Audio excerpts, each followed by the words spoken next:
বিরতির পর আবারও ফিরলাম নিউজ 24-এ। নেত্রকোনায় নুরুল ইসলাম হত্যা মামলায় 5 জনকে যাবজ্জীবন ও 9 জনকে 10 বছরের কারাদণ্ড ও 50,000 টাকা জরিমানা, অনাদায়ে আরও 5 বছরের কারাদণ্ড দিয়েছে নেত্রকোনা অতিরিক্ত জেলা ও দায়রা জজ আদালত। মামলার বিবরণে জানা যায়, জমি সংক্রান্ত বিরোধে 2008 সালের 21 মার্চ সকালে আসামিরা পূর্বধলা উপজেলার ডালুয়াকান্দা গ্রামের নুরুল ইসলামকে কিরিচ দিয়ে আঘাত করে হত্যা করে। ঘটনার পর নিহতের ছেলে বাদী হয়ে আদালতে মামলা করে। নেত্রকোনায় কালবৈশাখী ঝড়ে বিধ্বস্ত 3 শতাধিক গ্রামে এখনো খোলা আকাশের নিচে বাস করছে হাজার হাজার মানুষ। জেলার 4 উপজেলার গ্রামগুলোতে চলছে মানুষের আহাজারি। ফসল কাটার আগ মুহূর্তে এমন ক্ষতি কিভাবে পুষিয়ে উঠবেন তাই ভেবে দিশেহারা স্থানীয়রা। ঘরবাড়ি ছাড়া এভাবে খোলা আকাশের নিচে দিন কাটছে কালবৈশাখী ঝড়ে বিধ্বস্ত নেত্রকোনার অসংখ্য পরিবারের। রোববার গভীর রাতে নেত্রকোনা সদরসহ কলমাকান্দা, বারহাট্টা, দুর্গাপুর ও মোহনগঞ্জে কালবৈশাখী ঝড়ে মসজিদ, শিক্ষা প্রতিষ্ঠান সহ প্রায় 20,000 ঘরবাড়ি বিধ্বস্ত হয়। ধ্বংস হয়ে যায় হাজার হাজার একর আবাদি জমি সহ অসংখ্য গাছপালা। বিচ্ছিন্ন আছে বিদ্যুৎ ব্যবস্থাও।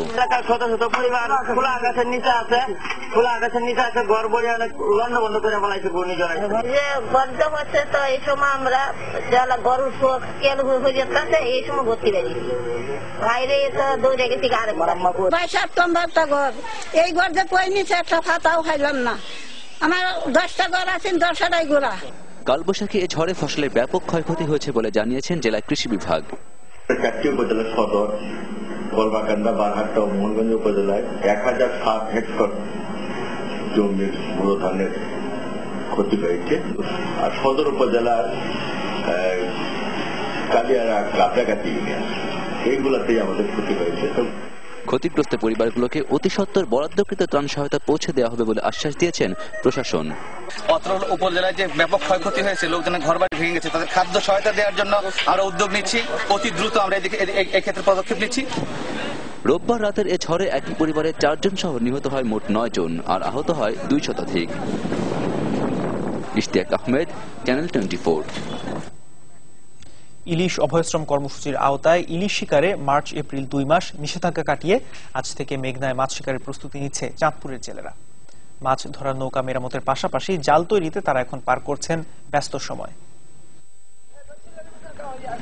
কেউ জাল বুনছেন, আবার কেউ মেরামত করছেন মাছ ধরার নৌকা। 2 মাস অলস সময় কাটিয়ে এমন ব্যস্ততা এখন চাঁদপুরের জেলেদের। দীর্ঘ সময় মাছ ধরা থেকে বিরত জেলেরা এখন প্রহর গুনছেন শিকারে নামার। 2 মাস অভিযান চলছে, আমরা আর কোনো দিকে যাই চাই না। 1 তারিখে আমরা মাছ ধরা শুরু করবো, তাইতে আমাদের যা কপালে আছে তাই হবে। আল্লাহ দিলে আর আল্লাহ দিলে মাছ দিয়ে ধরতে পারি, বাচ্চা চলে আর আমরা। এদিকে নিষেধাজ্ঞা চলাকালীন সময়ে চাঁদপুরের 28,056 জন জেলেকে সরকারের পক্ষ থেকে দেয়া হয় 40 কেজি করে চাল। জেলা মৎস্য কর্মকর্তা জানালেন, গেল 2 মাসে জাটকা রক্ষায় প্রশাসনের পক্ষ থেকে নেওয়া হয় নানা উদ্যোগের। এই 2 মাসে 75টি ভ্রাম্যমাণ আদালত, 398টি অভিযান পরিচালনা করে 1,01,00,000 মিটার কারেন্ট জাল আটক করে ভস্মীভূত করা হয়েছে।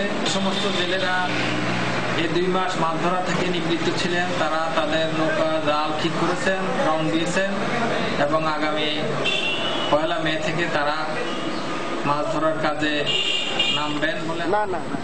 জাটকা রক্ষায় 2006 সাল থেকে মার্চ এপ্রিল চাঁদপুরে 60 নল এলাকা থেকে শুরু করে লক্ষ্মীপুরের চর আলেকজান্ডার পর্যন্ত 100 কিলোমিটার নদী এলাকায় সব ধরনের মাছ ধরায় নিষেধাজ্ঞা জারি করে মৎস্য মন্ত্রণালয়। Desk report, channel 24।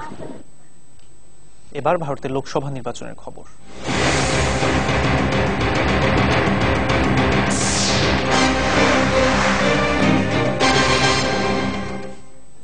ভারতে লোকসভা নির্বাচনের 7ম দফায় ভোট হলো 9 রাজ্যের 89টি আসনে।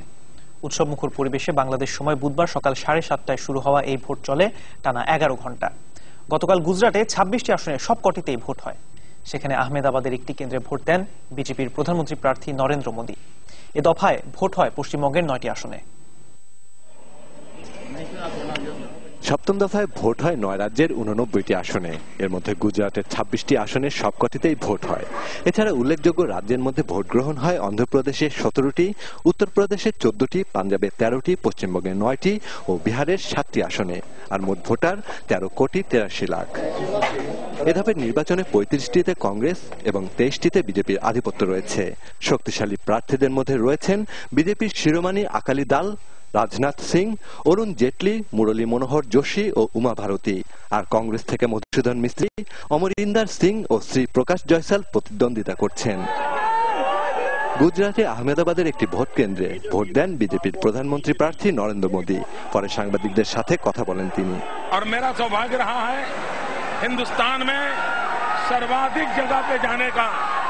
अगर किसी एक व्यक्ति को सद्भाग्य मिला है तो उस व्यक्ति का नाम नरेंद्र मोदी है।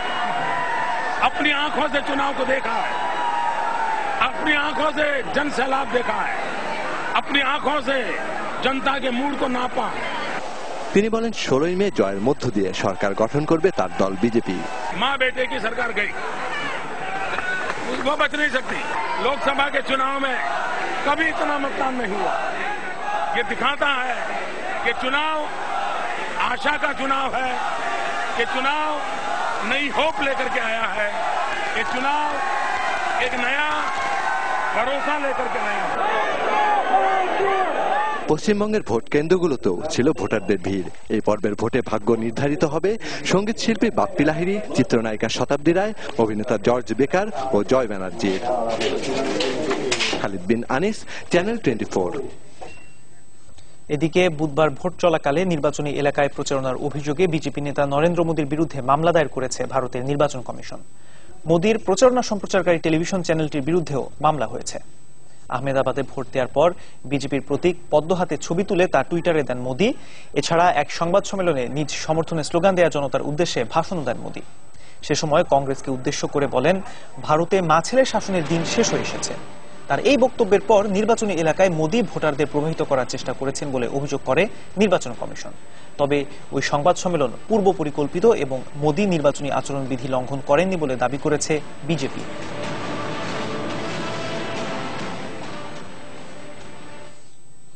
এবার খেলার খবর। ছুটি শেষে অস্ট্রেলিয়া থেকে আজ ঢাকায় আসবেন বাংলাদেশ ক্রিকেট বোর্ডের পদত্যাগী হেড কোচ শেন জার্গেনসেন। সোমবার আকস্মিকভাবে পদত্যাগ করেন জার্গেনসেন। তবে বোর্ড চাইলে জুনে ভারতের বিপক্ষে হোম সিরিজ পর্যন্ত দায়িত্ব পালন করবেন এই অস্ট্রেলিয়ান।